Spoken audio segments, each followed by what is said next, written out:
Pakain tayo mga kalapati natin mga tol.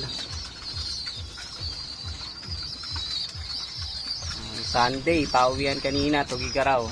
So shoutout sa mga nagpauwi kanina.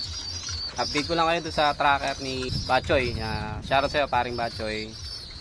Pinalitan natin yung tracker niya dahil nag-error yung nakaraan yung tracker. So dalawang tracker na yung bago niya.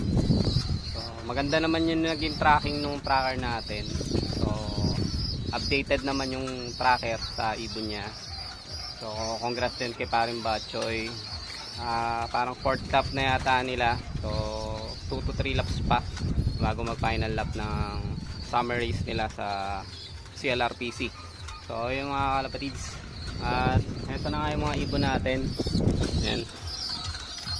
So ito yung inbreed natin.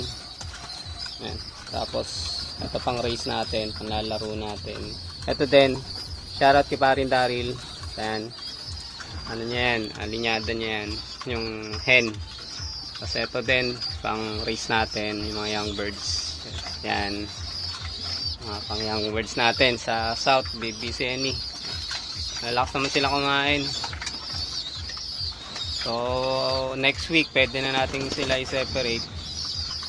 Ito, pwede na to, malalaki na. Yan, complete na rin yung balayibo nila sa pakpak, sa ilalim.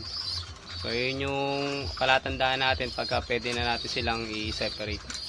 Yan, tsaka nakikiagaw na ng pagkain yan. Marunong na silang kumain.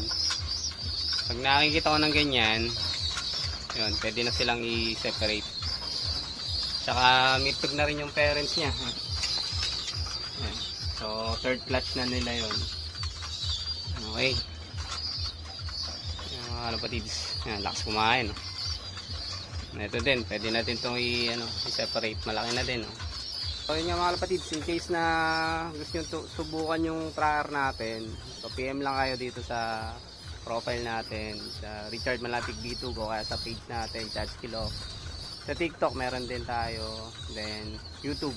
So comment lang kayo mga kalapatids sa mga social media accounts natin. At shoutout ulit sa lahat ng kalapatids natin na sumubok doon sa tracker natin. Thank you sa inyo mga kalapatids. Tapos yung kay parin Daryl, medyo naglag din yung kay parin Daryl, update natin. So by next lap ni parin Daryl, so bagong tracker